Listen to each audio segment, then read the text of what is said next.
Hey guys, it's Mike with another Guild of Guardians video, free to play. We're logging in here for day 12. We're gonna go ahead and grab this. These are actually soul stones. So it's a chest that you can open up. I forget, you get 10 of them. I think it's 10 per chest. So that might be the 80 that we need to enlighten Aquirus that we were looking for yesterday. So that's a pretty fortunate pickup. And then on here we get some more of the epic fragments. So we'll grab those and head on in. So today we're going to keep working on the tier 3 gear. I'll probably do that behind the scenes. Our goal would be to get both Tuskarog and Palmera outfitted with tier 3 legendary gear. So we get these two pieces swapped out for Tuskarog, and then these 3 pieces. The boots, we might just need to upgrade the other boots that we made to make them a little better, and then start working on replacing these pieces here. So we're gonna hopefully get that done today, and then we'll roll through obviously our crafting energy and our daily adventure energy and see about getting some more fragments. It doesn't look like we're super close. We might pick up a Morana today, but that's not going to be account changing. And then maybe a Qitari, which would be an interesting choice to bring her in the place of Palmera, because she does a lot of damage as an assassin. But I think she's a little squishier than Palmera, so I think Palmera is probably still a better choice, but it does add some versatility to the account where we'd be able to, try some new things if we wanted to. So let's see about if we can get these guys. How many do we get? So we get 30 total. Oh, 300. All right. Well, I probably didn't need to do all of them 300, although Tuskarog needs some right after Palmera, so we'll go ahead and get those anyway. But that's a perfect find there, so we might as well start in and go on in and enlighten. I'm sorry, it wasn't Palmera. We're enlightening Aquirus. So we're going to go on in and have those, and we'll have 220 towards Tuskarog's enlightenment. So that'll give her a little boost in stats there, so that's always good. Help us out a little bit. And then to get Tuskarog up, we need another 600 or 580. So it'll probably be a little bit before we can get him to level 7. But we are making some good headway, and we're upgrading our champs, which is definitely helping us out. Let's see here. On the summoning poles, we have 1. Why not? Let's give it a shot, see what happens. Stranger things have happened. So we'll give this a go. And we get a Batu. All right. Well, that was... it wasn't a Zeticus, so that's pretty good. We'll get out of here. So I'm gonna start working through that crafting gear. We'll get through the sweeps and get all of the resources we can out of that. Upgrade our champions, and then we'll jump into arena, rush, and endless, and then try to press on in adventure. All right, so we swept through all the dungeons we could. We were able to get enough fragments for Qitari as well as Morana. I don't think we're going to do anything on the account just yet, but having her available could be a benefit if we do run into wanting to swap out Palmera. I'm trying to think if there's anybody else in here. We do have some rares in here we could do and turn into soul stones. I did buy the rest of the soul stones in the shop under the rush. So we'll go over here to stores under rush, and then general offers. I did pick up the blue soul stones and the red soul stones, or redeemer and imperial. They refresh every 7 days. So if you have the resources to buy them every time, by the time you get to a character that requires those soul stones, you'll be glad that you have those in inventory. So you can upgrade and enlighten those characters. We did go into the endless store. I did get a couple questions about Durizda's bow. This is where it would be under epic gear. On the last cycle, they cycled it out of rotation, so it's not available, but like Flix's necklace was not available last time. So I think they're probably going to be rolling through different characters and the gear, so you just want to keep your eye out for anything particular you're looking for. They do give you quite a bit of time, so you can accumulate quite a few of these endless tokens to be able to purchase that, and the legendary gear would be right here. Grizel's headband, I forget what it was, but that was something I was actually saving to get on my main account, and unfortunately it's gone now. So I'll have to wait till next time. But in here in the item store, these scrolls are always a good pickup. Help push your account along, get your players a little more experience. And then these are the stones that you are required to actually upgrade those pieces of gear. So as you acquire these pieces of gear, you're gonna wanna level them up using these stones here. These ones are every level upgrade, you're gonna use these stones, and then the cosmic stone is only required for, I think, every 20 levels. You're gonna need 10 or 20 of these to move it past that level. But these ones here, you're gonna use those to level it up every other time. All right, so we were able to make some gear moves. I am waiting for the bag to cool down. We do have a few more of these guys to buy through, but the bag's hot. We gotta wait for it to cool down. But we did get Tuskarog outfitted in tier 3 gear, except for his chest plate, and then upgraded that. I think it's on, what level is it on? It's hiding here behind the glitch. I think we got to level 6. Yeah, so everything's on level 6 for him. We also got Palmera outfitted with all level 6 gear. We did get a little bit fortunate here and got one that matched her affinity with the Hydrus. We finally did swap out the boots for those full attack boots. I had to take it all the way to level 9 to get it where it was actually more powerful. And it still actually wasn't more powerful because of the defense stats that used to be on it. Now the benefit here is we do have way more attack stats than we did before. I think the total on the other boots was around 3,200. So here we're clearing 4,000. So we stepped up quite a bit. And then when we come over here, the defense gains that we got from moving to tier 3 on the helmet is gonna make up for the defense we lost on the boots. So we should still be in a much better place with Palmera. She's on level 100. I think that's where she was. We did upgrade Inara up to level 90 and upgraded another skill for her. And we'll start working on her gear. Probably her gear next, because she's our next damage dealer, and then we'll probably start working the healer and then the support champion. Get their defense, probably get their helmet and chest plates each, and then come back and fill in their weapon and their boots. So that's what we got there. But I did want to show you this because it was pretty exciting. If we come back into our arena battle and look at our attack party, we were at 674,000 total power. So doing those upgrades in gear has brought us all the way up to 833. So and that's only 2 of our characters almost being outfitted in tier 3 gear. If we had all 3 of them, we'd probably be over 1 million. So that's a huge gain in power that you do get when you move from tier 2 to tier 3 gear. So just keep that in mind. It's one of those things that's kind of cumbersome to get through and keep working at it, and every day you're trying to make 3 or 4 pieces or whatever you can do, but it is worth it and it does push your account along. Not to mention, as you're doing all of those upgrades in the craft room, you get all of these supplies down here, and your commander level is going up every time. So we're already on level 44, which is awesome. That allows us to get our maximum character level all the way up to 108.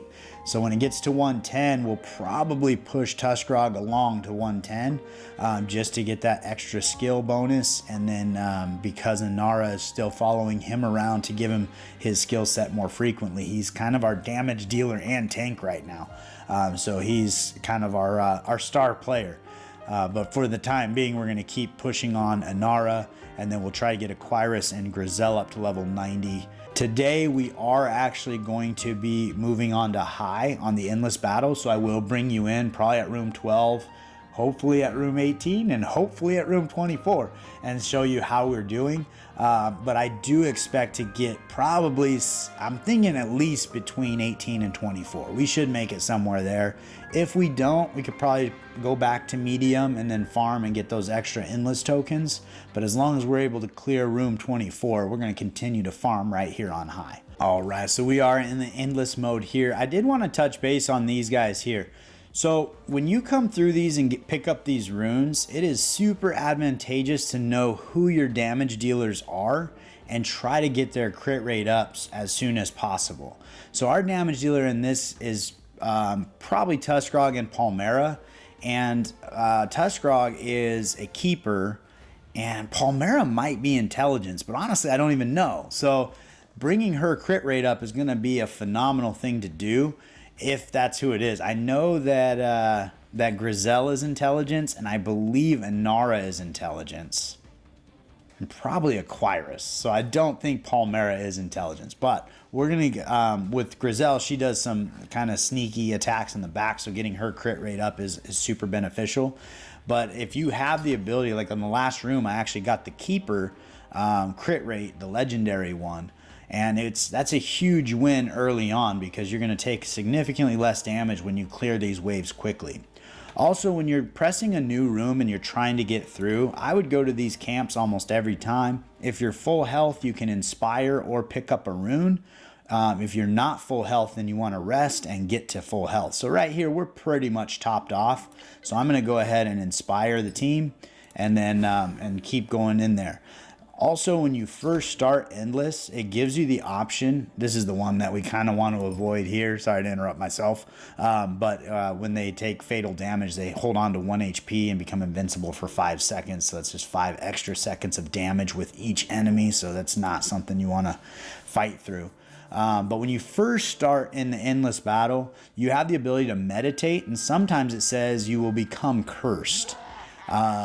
I typically avoid those just because if you happen to pick up a curse like Inhibition or the reflected damage, it will dramatically decrease how deep you go into this dungeon. And it is dumb luck that you would get a curse that's that bad, but it will cut your run in half. So to me, I'll go with the rare rune that won't curse me just to make sure I don't get one of those bad curses, because it'll kind of really stifle your ability to move forward. But we're pressing on really well here. Everybody's looking really good. So here's your keepers. I have 4 keepers. The crit rate up 15%. I already got the legendary one, so I'm going to pick this up, get a little extra crit damage, a little extra crit rate. And as far as I know, these do stack.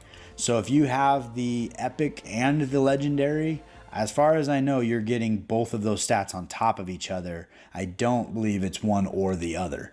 But I should probably figure that out because that would be good to know.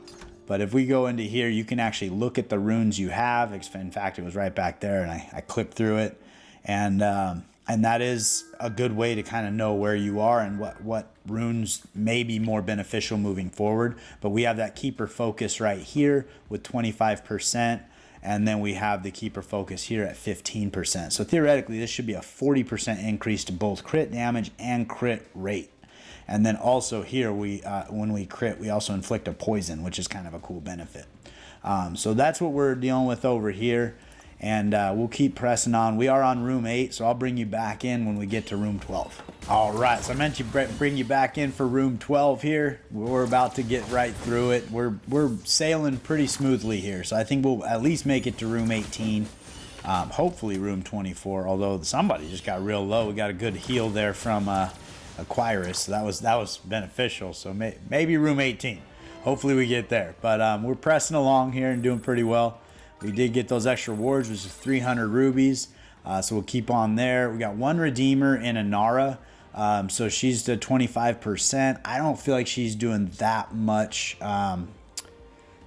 for us right now. So this is going to affect 4 of our players, including our Tuskarog, which is kind of our Swiss Army knife right now. He's doing everything. He's tanking it up. He's our damage dealer. He's our crowd control with the stuns.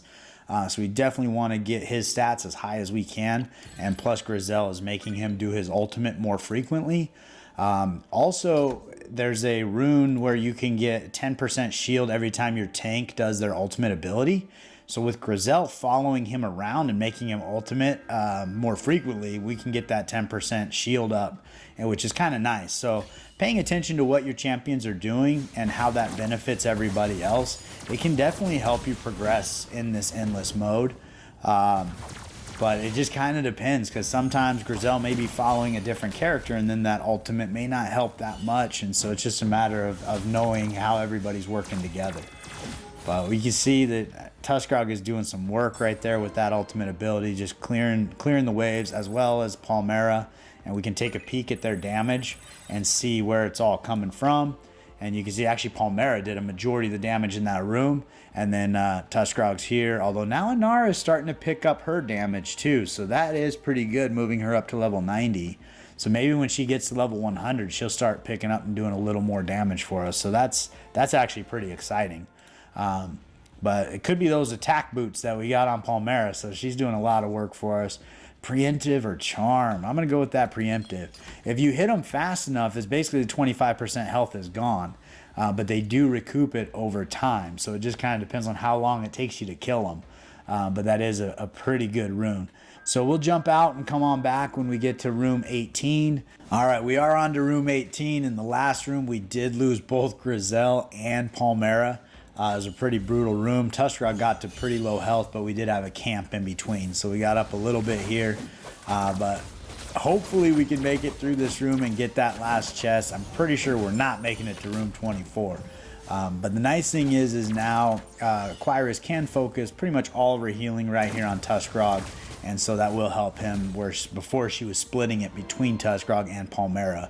Although now Inara is getting hit too. So we did make it through room 18, got 600 rubies, so that is pretty exciting. This is a great one, except we have no Imperials.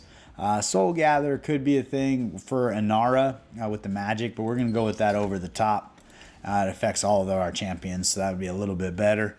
And my guess is this next room is probably going to take us out. So, well, not a treasure chest. Treasure chest, we should be pretty good. So even better that we made it through that room and get an extra 10 tokens there. And we opened our third treasure chest for our daily quests. If you do on the daily quest get to a point where you have not opened 3 treasure chests, in adventure mode you can open treasure chests from pressing on to rooms that you've never beaten before, not including challenge rooms, because challenge rooms don't have the treasure chest. So you got to go all the way to as far into adventure as you can, and then there's treasure chests there. The other thing you can do, obviously in adventure mode, but if you don't get to that third chest, you can buy another adventure ticket. I think they're 300 rubies, and you can run that. Not a bad idea because it does increase your overall point score for the leaderboards, as well as those rewards that are heavily sought after, and our team is down and out. So we did make it to room 19, which is pretty good. We did get 56,000 points, which I think normally we were getting around 42 to 44. So we actually got more points, even though we went in not as deep into the endless mode. So we'll probably continue to fight right here and start working towards that 24th room. And then when we start getting upwards of 30 and 40, we'll start looking at potentially moving up again to, I think Expert is next. So I know yesterday we missed out on the 300,000 gold by 1,000 points, so that's, or less than. So we get to pick that up, and then these are those stones to upgrade gear that we don't have yet, but when we have them, those 300 is going to be beneficial for us. So right now on the account, probably the most useful resources are going to be gold, scrolls, and upgrading gear. So over the course of the next 150,000 points, which is probably 3-ish days based on what we just did, we'll be picking those up. So that's pretty cool. And we still have 15 days into this cycle where we can pick up, we got a 10 pack of summoning stones there at 700,000. So that'll be nice when we get there as well. So there are some really good rewards in here. It's probably one of the better places to pick up rewards in the entire game. So if you want to move through this quickly, you can come in here and for 300 rubies, pick up that extra ticket every day. And then it'll just press you on a little more. It'll also put you into the leaderboards. Now, if you do achieve high enough results in these leaderboards, that's where you can get those GOG tokens, assuming you've linked your account to an immutable passport, and then they'll just deposit those GOG tokens into your passport or into your wallet. And then from there, you can go on the website, you can purchase those Ascension seals and start ascending champions free to play. But it is, from what I understand, going to be fairly difficult, but probably not as difficult as we once thought to get those GOG tokens in the as being free to play. But if you did use that extra ticket every day, it'll probably help you out and give you a better chance of getting some more of those GOG tokens. So that's kind of fun. I'm really anxious for the end of this cycle to see how many folks and how deep those GOG tokens go into the leaderboard, because it sounds like there will be quite a few free-to-play players being able to acquire those, even if it's small quantities, which is fine because we're playing the game because we like it.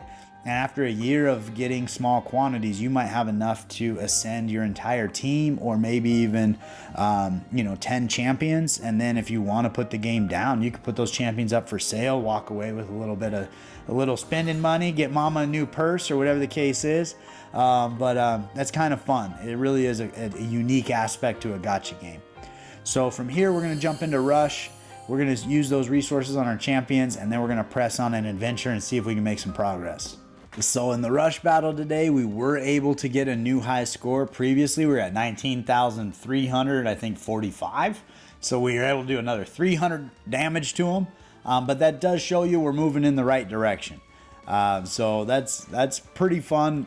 I would like to see us get at least like 25, 30,000 damage, but I guess all in good time. I'm still waiting for the crafting materials. I think we should be able to get those chests done today, but we're still waiting for these to cool down. So we're going to go ahead and press on in some other modes. You do want to run this, even if it feels monotonous, you do want to run this every day, because these tokens here is where you can get those soul stones. These are the Rush tokens. So when you go into the shop, that's where you find those. You can also buy characters in there, so that's a big win too. But if you come over here to the Rush store, you could purchase a Grizel. I've seen Durizda in here. These will probably cycle through. Last time they actually added to them and didn't take them away, so maybe in a day we're going to get some more characters we can choose from. I've seen Atticus in here and Thorit. So if you want to save up, we have 1,300, but I spend them. I think I bought all of these soul stones right here. So that way you can start stockpiling those, so when it comes time to enlighten your characters, you're ready to go.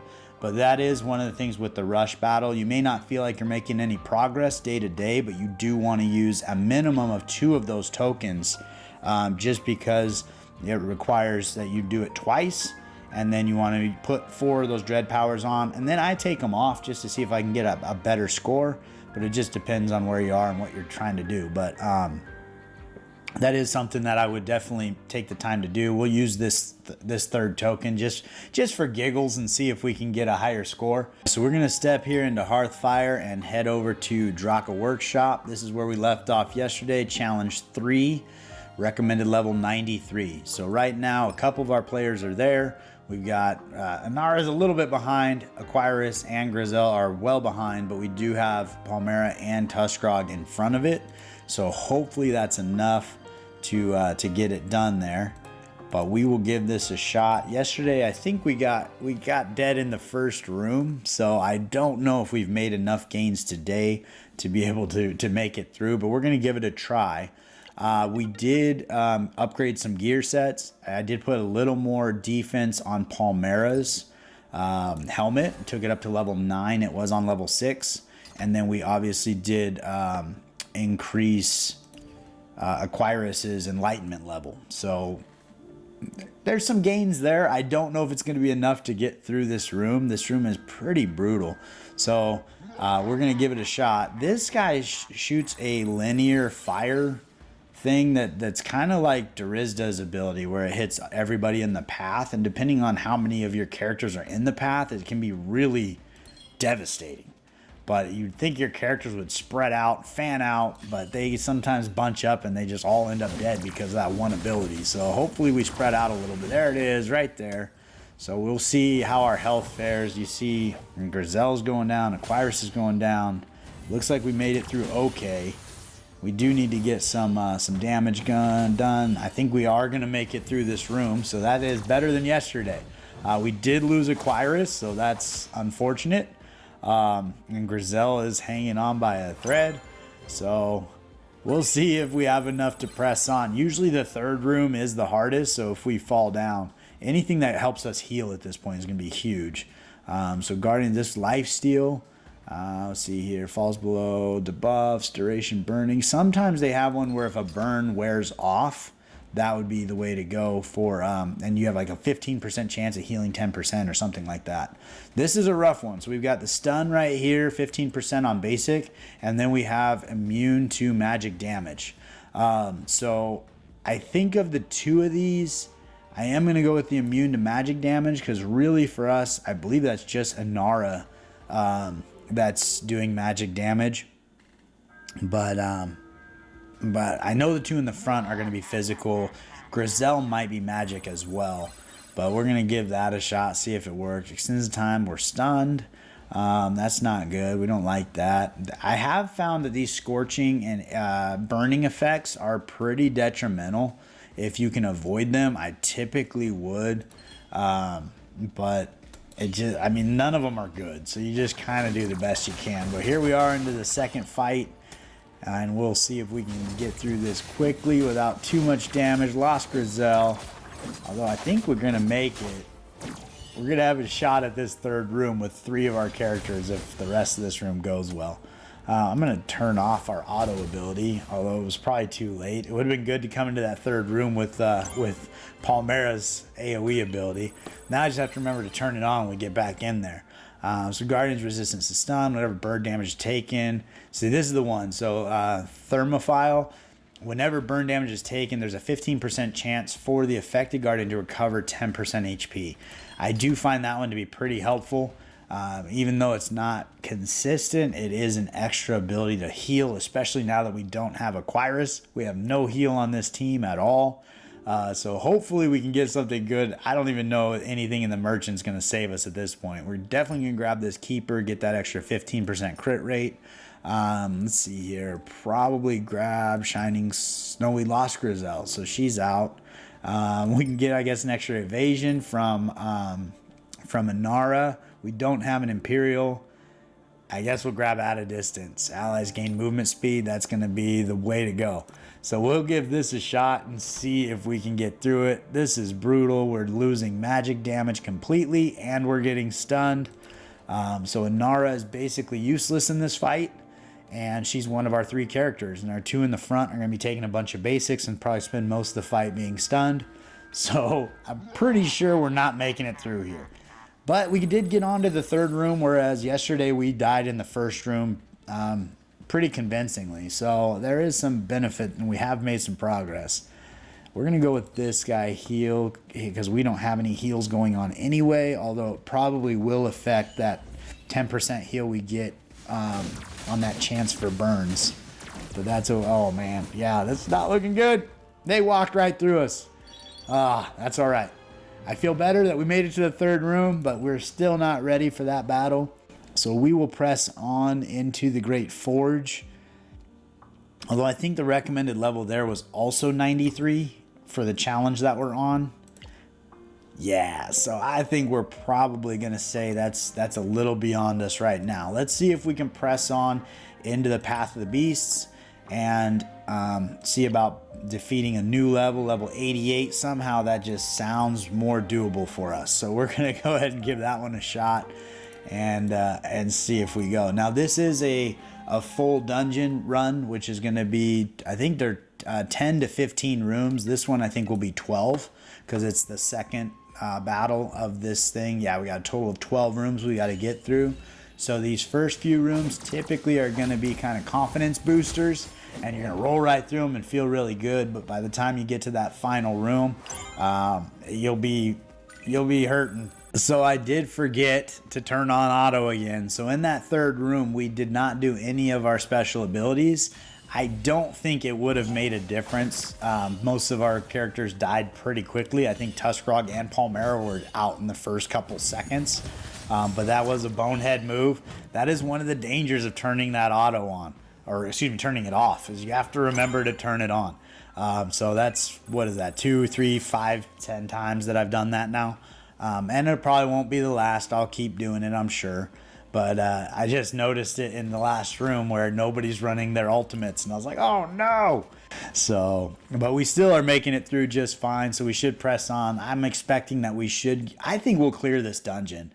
But we should at least get to the final room. So I'll bring you back in there. There typically is a healing tree before that last room. So if you do lose anybody along the way, you are able to revive them. And if you haven't lost anybody, you can do a heal on everybody. So these two are pretty unfortunate. This guy here is going to put invincibility on for 5 seconds when they get below 50%. This one is actually going to occasionally reflect physical damage. I think the occasional reflection of physical damage is going to be the better way to go. But honestly, they're both awful. So we'll give it a shot and see where we end up. So we are heading into that healing tree before the final fight. With that reflected damage, Palmera did get hit and took about a quarter of her health off, but over time we were able to fight back in and get her healed up. We're going to top everybody off here. In the last room, Palmera one-shot everybody. She came in with her AoE ability and took the entire room out. So again, we got that invincibility we got to get through for 5 seconds after they fall below 50% health for the first time. So that's going to be probably feel like an eternity when it happens. But we're going to see about getting through it. Everybody's topped off in health, so I think we'll be okay. But we'll hopefully have a couple abilities. Yeah, we're starting right off with Palmera's ability, so she'll probably take most people down to, oh man, that was actually not as impactful as the last room. Maybe she missed some crits, I don't know. But we'll get Tuskgrog's AoE coming in here, get some stuns out there hopefully, and everybody is sitting there not getting hurt because they have 5 seconds of immunity. Palmera's down, Grizel's down. Wake up, Tuskgrog. So hopefully we can get some damage on these guys. They're back up to 100% health. So I think the big guy actually does a lot of healing in this room too, which makes it a little bit harder. But I think now that he's down, we should be okay. But hopefully get some stuns out there and get some damage. But we lost Palmera, who's doing half of our damage for us. Now we got Inara doing her thing. Okay, we got through one, make through. I think we're gonna get it. We get this guy down and we have just one left, and he doesn't seem to be doing a whole lot of work on us. Although he's healing the other guys, so maybe we don't have enough to get through here. 50 seconds left. This is a long fight. Oh, we got that crit over there and killed that guy. We got it. We got it. Usually fights don't last that long, so that was actually probably about where we should be, is about level 88. I don't know that we're going to get through much more content that's at a higher level than that. We squeaked that one out, because if Tuskgrog would have gone down or Inara would have gone down, I don't think we'd be doing enough damage to out damage their heals, because their heals are coming in pretty effective. But if you notice that in the last room where a lot of heals are going on and you have the opportunity to pick up the rune where it's 25% less heals to the enemy, that can be a really great rune to pick up when you know that's a thing. I hadn't fought that one in a long time, so I forgot how much heals were going on in there. And I don't know that that was a rune I had the option of picking up. But that is part of the RNG of it, because if you do pick up the right runes, like maybe that keeper crit rate and then that rune, would make all the difference and make that last battle super easy. But that's what I got for you today. I am going to plug away, try to get a couple more pieces of gear once that bag cools down. But we did make a little bit of progress in the adventure mode there. We also got a new high score in Rush, and we moved on to high difficulty level in Endless. So if you haven't liked and subscribed, please do so. It means the world to me, and I look forward to seeing you next time.